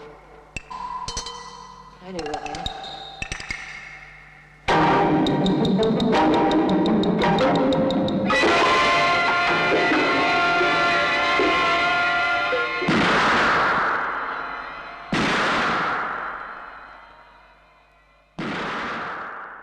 While writing a children's book, a woman is interrupted by images, unsure if they may or may not be real. So this is quite a bit different from the previous Altman films that we've talked about, right, so far. It's just as gorgeous, right, as the earlier films. But it does less of that Altman stuff, right? We've got a smaller cast, less overlapping dialogue. It's still there, right? But it's just more subtle, right? We have less like multi-layered conversations. And the camera movement is more, not completely, but it's more static than in the other ones. Despite that, I still find this very compelling. No, I think, of the films that it's compared to, I think it stands toe to toe. I mean, I'll go name. I mean, like Propulsion, Persona. Yeah. To me, Don't Look Now, right, are like the three that I think. I mean, of course, and I'm not the only one who said that. So you go out and then look online. It's like, oh, Jason had something really insightful that it was just these films. No, this is what people are saying. But I think it's really only because this film doesn't get distributed, and doesn't that it doesn't have the lasting impact that those other films do. Now, again, whether it's Altman or not, but I mean, like, to be fair, I think, and again, I think MASH has some standing because MASH was tied to the TV show. So like, some people remember the TV show, the movie gets kind of pulled in with that popularity. I know, Altman probably hated that, but that's what it was. Out of the other ones, like Brewster, kind of, it doesn't exist, right? I mean, like Brewster's not, no one's talking about Brewster McCloud. It is kind of inaccessible in a sense, and you really have to love Altman. I think it's a great film, but I mean, I think, it's not something if you're going to come to Altman from the first point, that's not like, so what do you think of, the Altman films that are like, when people mention Altman, like that pop to mind? It's Nashville, it's MASH, it's Shortcuts, right? I mean, like, I think it's those. Yeah. I'm trying to think about some of the like later ones that people really kind of cling on to. Is there one other than like Gosford Park that people will sort of like be like, that's probably right? the late stage Altman. That's what I meant. But no, I think you're right. I think it's Nashville. I think maybe McCabe and Mrs. Miller gets a little bit of like mention in there, but yeah, it's Nashville, it's Shortcuts, it's MASH. Yeah.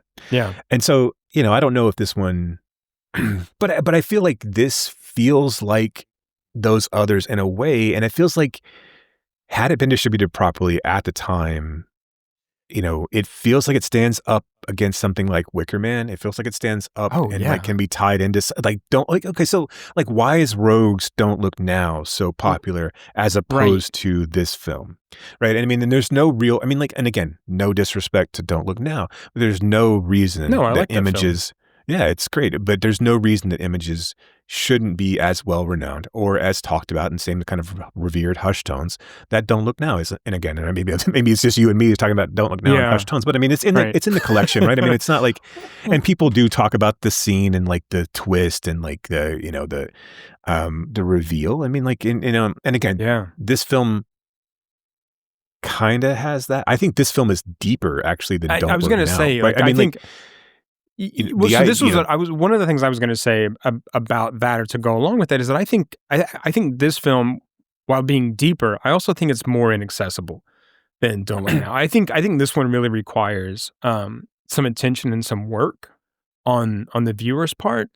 If I have a knock on this film, it's that I feel like it's a little distant from the viewer. Right? I feel like it's a kind of like arm's length film. How so? What do you mean? Well, I mean, it feels colder than like Don't Look Now, right? I'm never, and maybe because it feels more inaccessible, and I think that's part of Altman, right? We've got the kind of children's book like mixed in here, right? We've got all the different visions and different versions of her, right? And like what she's seeing and how she's seeing it. And we notice like right away that the names are kind of like reversed, right? Or they're, inversions of each other. I mean, Don't Look Now doesn't have that. It's a fairly kind of, we understand the flashbacks, right? We understand the significance of the red raincoat and stuff like that, right? But I think this one is a little more, I just think it's tougher to get into and feel like you're in the film, I guess is what I mean by like distant. Yeah, I think it's definitely more of a challenging film than Don't Look Now. But I do think this, one, if you go back to how this is all constructed, right? And this is an idea that like Altman had about 5 years prior, which would have been around the same time as Persona and Repulsion. And I forget exactly. Don't Look Now is a little earlier than this, right? Or it's not the same time. I can't remember exactly when I think it's right around the same time, actually. But have you watched any of the films of Joseph Losey or Losey? I have not watched a ton of his stuff, but I would recommend. There's one film of his that I would recommend. I'm going to get the exact name right. It's The Damned, but it also goes by another name. And They Were the Damned. These Are the Damned. Sorry, it's a 1962 British sci-fi horror film that is a knock you on your ass like great watch. It is just so good. It's a Hammer production, so it's kind of cheesy in the way that Hammer productions were, but it's got such a gut punch of an ending, and so that's kind of who he was trying to make films like, trying to branch out and trying to make films like. So I would definitely recommend checking that one out. But this. I think so how this is constructed, he has this idea and then like he tries to get these actresses on board, and Catherine York, and she's like turn him down. She's like, I don't like this script. And he's like, I don't like it either. I want you to come, I'm going to come out and we're going to work on this together. So they spent each night that they were filming, they would sit over dinner and plan out their filming for the next day. And I think that really truly informs this film more so than like, obviously it informs it, but I think that's what makes it so much different than MASH or Brewster or McCabe. And you can see a little bit of Beatty on, influence on McCabe. I think MASH and Brewster are Altman films through and through, right? I don't think that he had any sort of like ego or outside ego coming in and influencing it. But I think this one where he was willing to sit down, and Catherine York actually wrote that short story. Susanna York. Sorry. Her character's name is Catherine. Name's Catherine, right? So that's why I'm getting it mixed up. But so she wrote that story and gets writer's credit on it. But I think, this is a film that explores, a woman trying to find her place in a man's world. She's dealing with the guilt of infidelity, and she's dealing with the paranoia of a lover potentially being unfaithful. She's dealing with expectations of who she was as a youth and who she thought she was going to be, and then potentially having to think about how the abuse of her youth led to abuse in her adult life. I think this is such a layered and like complex film that I just feel like you put this against any of those other films. They don't have the depth that this film does. No, not at all. And I want to go back and clarify that sort of my knock on it isn't really a knock, right? But I think maybe a reason why it doesn't get mentioned in those same kind of. Well, look, I think Persona is a pretty complex film, right? And so, like, but I don't think. And again, Don't Look Now was 1973, so it was like right around the same time as this. But I don't think Don't Look Now is nearly as complex as this. And I am surprised that, because I mean, I know that like they all work really closely on this, right? I mean, kind of each day's filming. I am surprised that it doesn't feel then more kind of, it's so weird because when I'm watching this, I should feel a level of intimacy and I don't. And I find that strange. that I want to feel like I'm like right there kind of like with her, but I don't. I feel very much kind of like a voyeur. But don't you think that's kind of like, don't you think that's the way that she feels as well? I think that she's kind of been separated from her own life in a sense of like, she clearly sees herself looking out, looking in, on the standing on the outside looking in, because we see that. And also, from multiple perspectives, right? Where she gets to the farmhouse and she's looking down upon herself entering the farmhouse. Then when she's in the farmhouse, she's looking back up at herself on the hill. Right. Like these 2 points in her life where she could have taken different routes or gone different ways. When her husband leaves her to go off hunting, or when she's already there and she's kind of made a mess of her own life and can't get a handle on things. But shouldn't I feel that kind of anxiety from the mess? I mean, shouldn't my kind of psychic distance change throughout the film? Shouldn't I have moments where I feel close to her and then moments where I'm again distant? I don't know. I think a lot of the answer is yes, Brock. Brock. Yes, you should. But I mean, because I'm with you, right? That like as we're looking out at these different moments and as we're kind of like gazing, right? As the camera is kind of gazing at her, looking, at a distance far off, right? We should feel distant and like we're sort of, gazing in, and like she's kind of gazing in on her own life. But then on these other moments where she is completely enmeshed in the hallucination, where she's not sure kind of like what's what, right? And everything becomes so interior. I kind of want to be in that kind of interiority as well. And I never quite feel like I get there. And I think part of it is because she never feels it either, right? I mean, like her whole entire life is broken up between a safe marriage with a milquetoast guy, Right. An affair because she wants a child, and then an abusive relationship because she was abused as a child herself. And she doesn't feel any connection or any sort of like fondness towards herself at all, but nor does she feel it at any stage, right?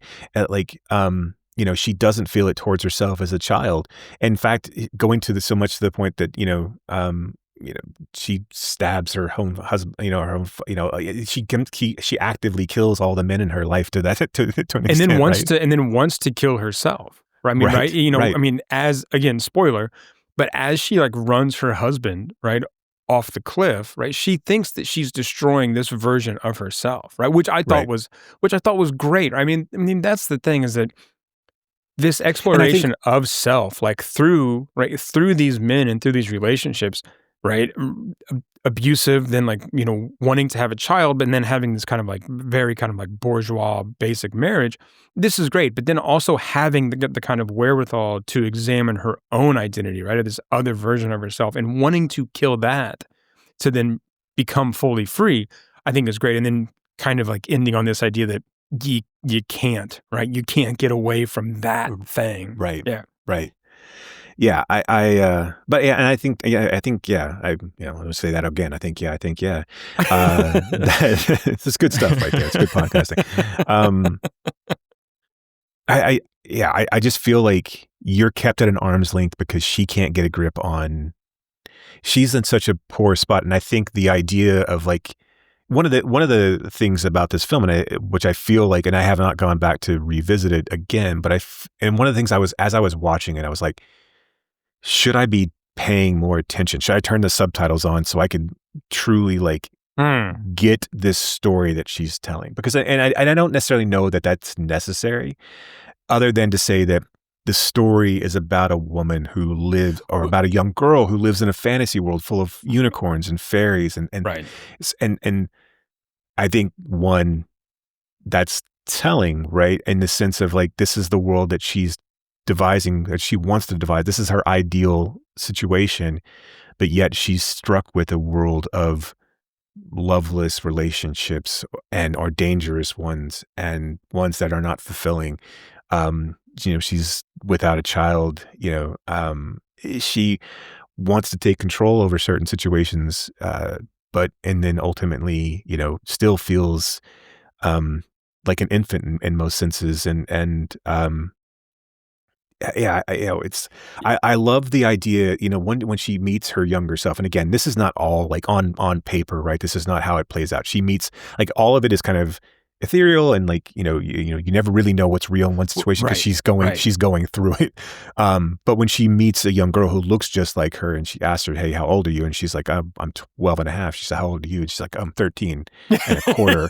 I think that's really, like, I mean, it's funny, but I think that's really telling, right? I mean, I think that's part of like, this kind of Arrested Development this far, sort of, but I haven't moved anywhere, right? I'm still you.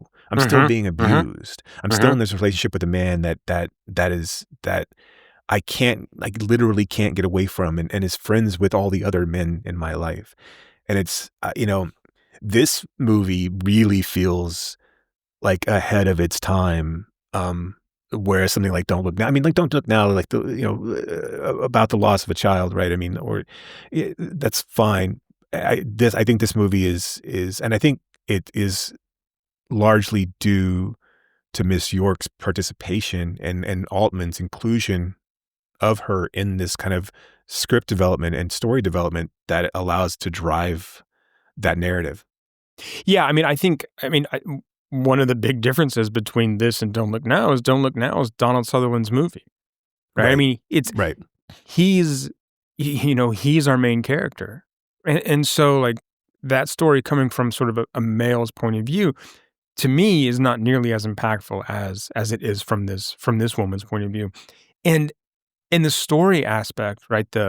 She's a children's author, but I mean, she lives in a fantasy world, right? I mean, not only is she telling this story, but everything that she sees and does is sort of colored by. I don't want to ascribe a mental illness to her, right? But is colored by these kind of hallucinations that she sees, right? So whether she's schizophrenic or whether she's bipolar, whatever she is, right? Or she's just realistic with herself, right? I mean, like, sure. these aren't necessarily things that have to be tied to it. She is imagining things, so I don't know how, like, realistic she. Or you could just see them as relived memories, right? And her coming right. To the point where she's not happy with how she behaved in those. But I mean, like, the film starts off with her calling herself, right? Her calling herself and saying, "Hey, here are the things that are happening. Your husband's with another woman. At your he's address. telling you this. He's not that." And he's also like, and she's also basically saying, "You know what you did. Like, this is not, what the truth is. And the things that you're telling yourself in this fantasy world where you're interjecting into your real life is not real.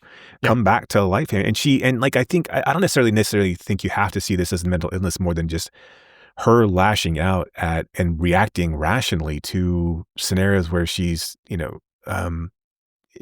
angry or upset or scared by the things that are happening.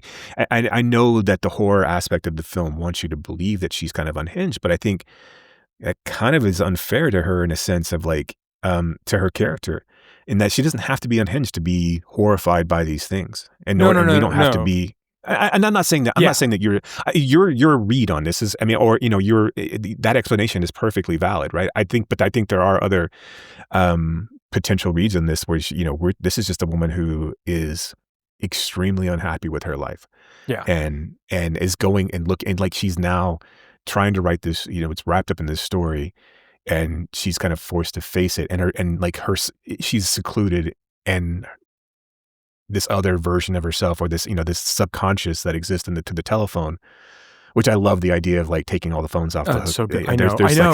There's all these, like, and how many phones do they need in, like, 2 rooms? there's one like in the 4. bathroom. Oh, no.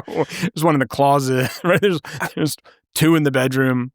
Do you think, like, the setting and, like, the set dressing is also kind of what keeps you at an arm's length from this film? Like, it never feels like you're actually in a home.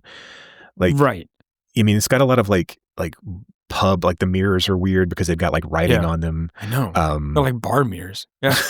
Right. It's really kind of bizarre. And then we go out to the Irish countryside, and I mean, I think we are confronted with this vast space, right? Which also can feel alienating, right? And like we're apart from everything else. So I mean, I do think that's part of it. Yeah, I mean, like, this idea,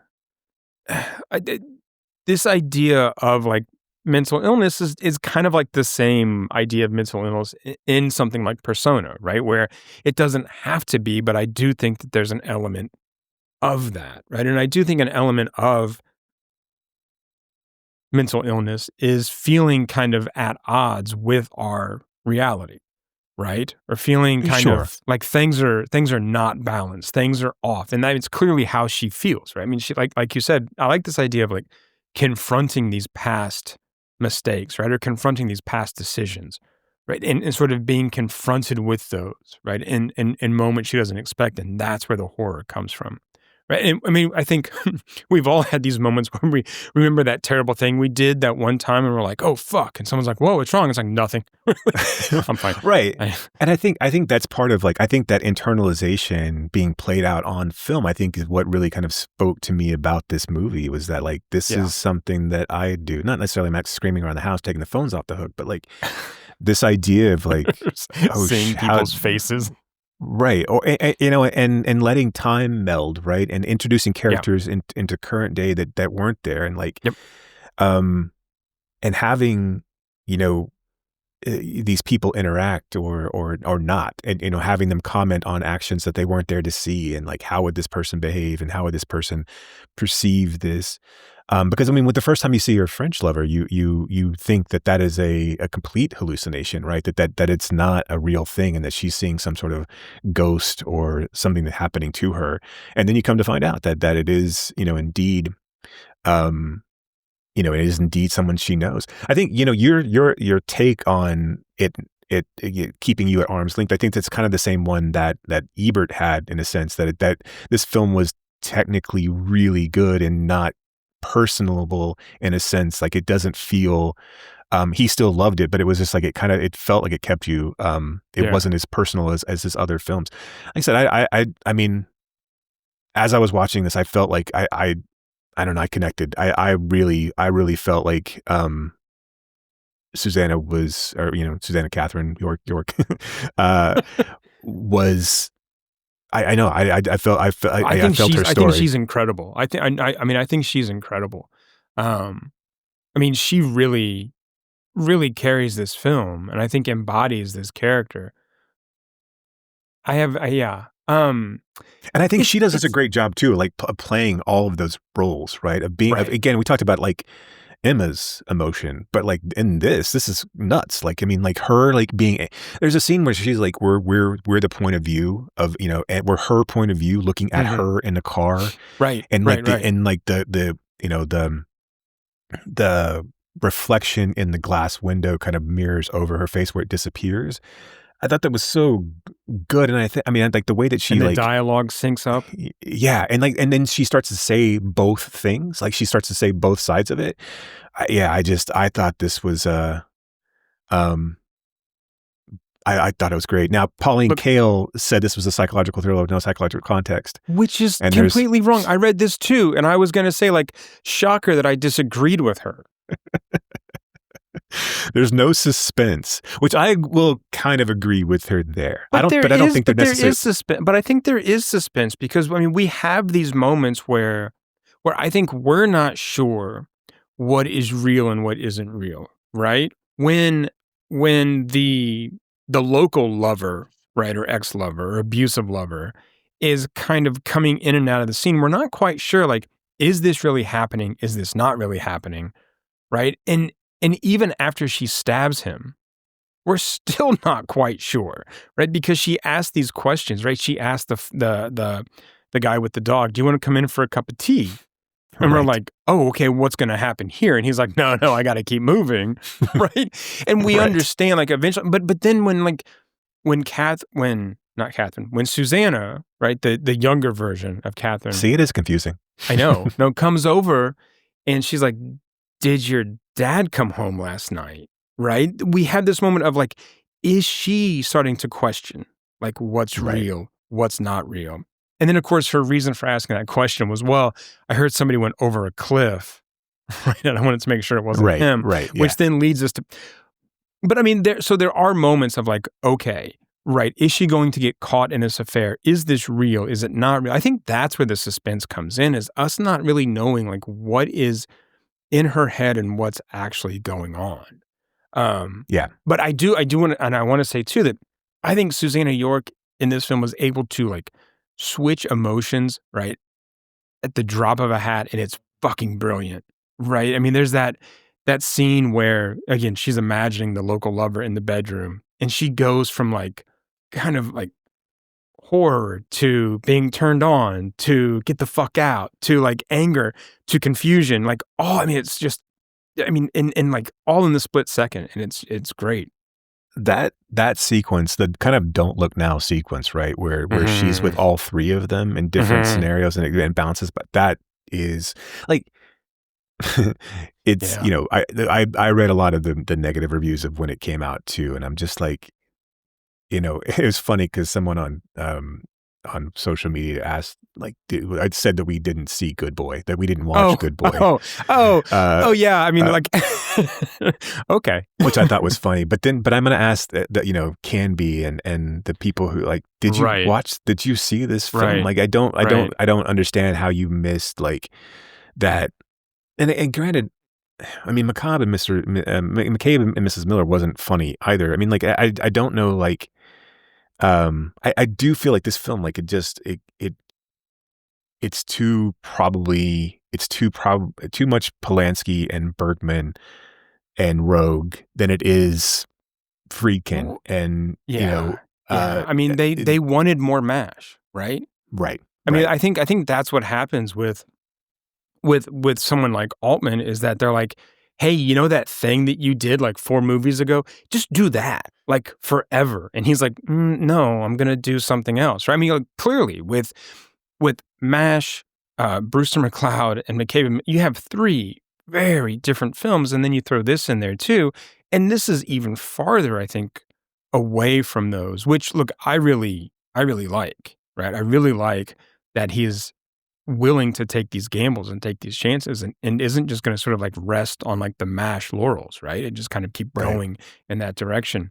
And also, I love dogs. Like, what the fuck? Right. Yeah. And it's like, it's kind of like, look, if you don't agree with my opinion, well, clearly you didn't like see X, you didn't see it's the like, film. Right, because that's how this works. Granted, it was it was a very small clip. I get it. If you didn't listen to the whole thing, maybe you got the idea that we didn't like it. We didn't see it. Fine, whatever. I don't care. It's not. Look, I mean, like, you're engaging, and that's what we really want. Yeah, at the end of the day. Good. Keep listening. The guy from the LA Times, his name is Charles Champlin. I'm sitting here on Wikipedia, but like, he's like, images as an entertainment with no solemn claims to be seen as a metaphor for our troubled but laugh-provoking times. Like, what were you expecting here? You were expecting MASH then, right? I mean, you went in thinking that this is going to be a horror-filled MASH. I don't.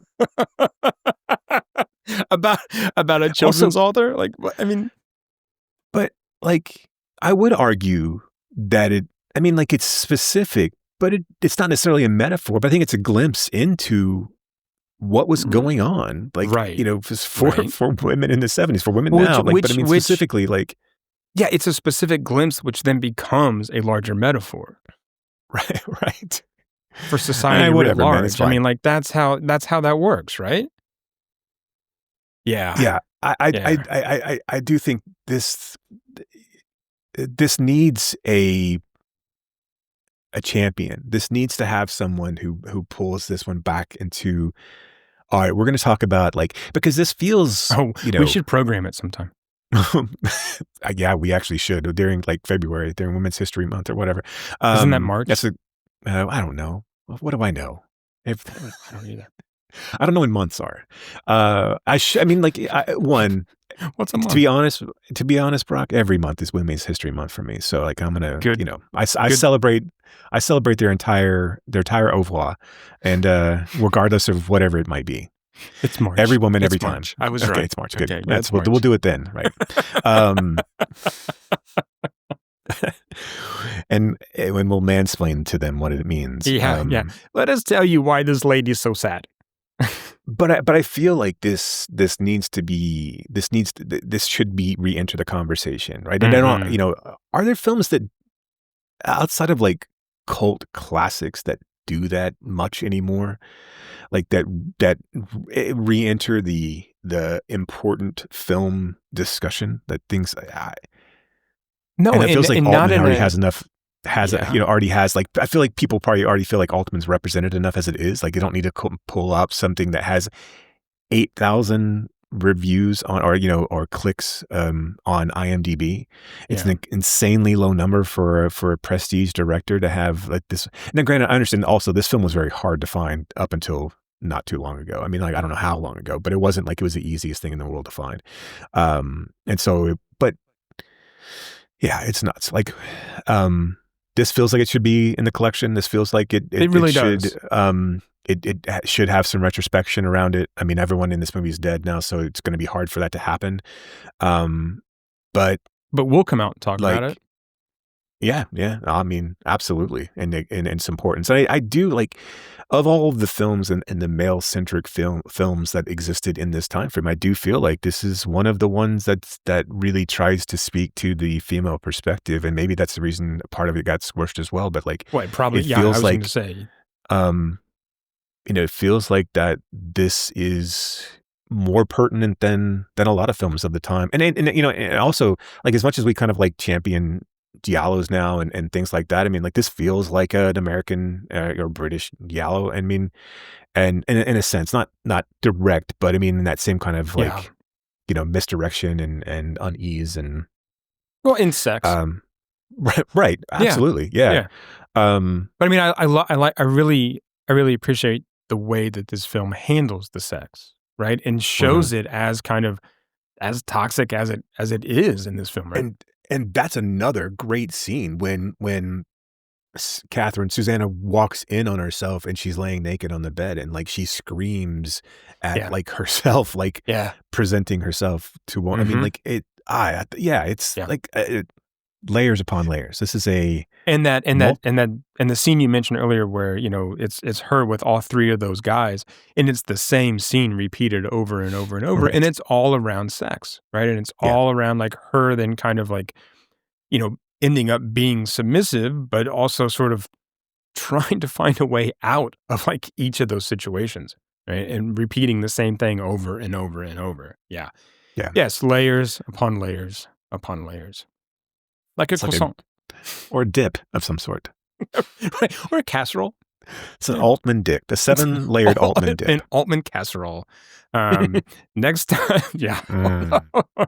okay, but yeah, you should, listener, you should definitely seek out this film and give it a shot. And hopefully you feel its warm embrace more than I did, even though I really loved this film. I think it was just the Irish weather that made me just kind of chilly. You do hate Ireland, for some reason, but I mean, it's well, look, if I had to choose between the Irish or the British, I'm going to Scotland. So our Christmas episode is coming up next, and I'm excited. I'm looking forward to these films. 6 of them. That's our gift to you, listeners. We have 6 of them. How are we? So how are we going to do this, Jason? Because we've gifted each other 3 films, and then we have another 6 films that we're going to talk about. So is this going to be? I think we just play it by ear. Okay. I think I think what we do is so like do what we usually do. Right, fly by the seat of our pants. I think there were some families that let kids open on one present on Christmas Eve, and then so maybe we get through 3 Christmas movies and we say let's stop and we'll go to another. We'll do 2 Christmas episodes and then we'll do our gifts because gifts, we can always do those a little bit later. But so whether it be 3 episodes Boxing or 4 Day. episodes, if we feel overwhelmed by the number of Christmas movies we have, I always feel overwhelmed. But I'm excited about these Christmas films. I do think that they are an interesting selection. So so we'll just do our Christmas episode. Do you feel whether it turns into 1 or 2? Do you feel a little sad that we don't have a Lilo Christmas movie this year, like a new one? I thought for sure she was going to do another one this year, but alas, we have no Lilo. She did. I feel like I feel like she's gotten a little bit of legitimacy, and I think she's kind of getting some agency back in that regard. So I think that maybe the Freakier Friday is going to put her back on a path of like renaissance of a sense, more so than what was hers called last year? I forget. Yeah, I forget. Lohan Christmas. Yeah. So yeah, but Our Little Secret, was it Our Little Secret? Yeah, they could have anyway, been. They are all titled the Uh-huh. exact same. And then at some point we have to talk. So I think in our next Altman episode, we're going to have to talk the Brothers McMullen and the family McMullen. Yes. Because lo and behold, inexplicably, I woke up and I turned on HBO Max and I'm like, what is this? Yeah. Who greenlit this? Like, why weren't we informed about this? I know. Like, and we have just talked about Ed Burns being incredibly good looking, and then boom. And he seems like he's got the band back together. It's like the whole band, right? Right, which some of those people haven't done anything since She's the One. I know. And a law commercial. Like, I mean, like, right. Like, so that's the other thing. I'm gonna have to go back and look at some actors' histories.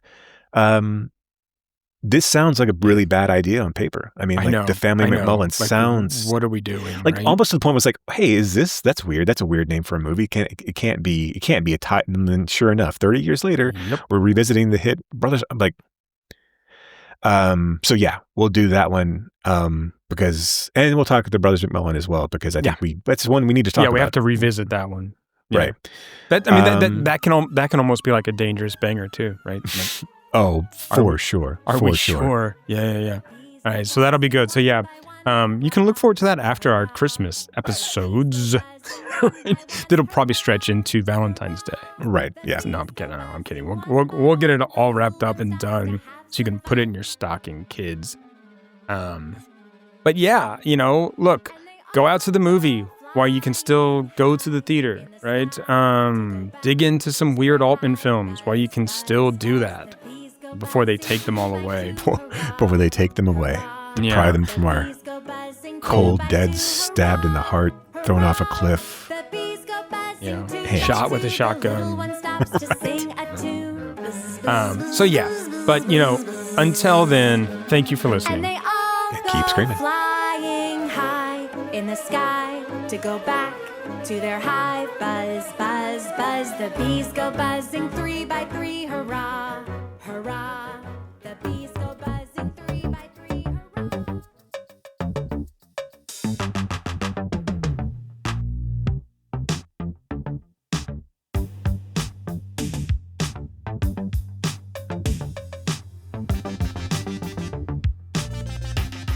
You have been listening to Why Does the Wilhelm Scream with your hosts, Brock and Jason.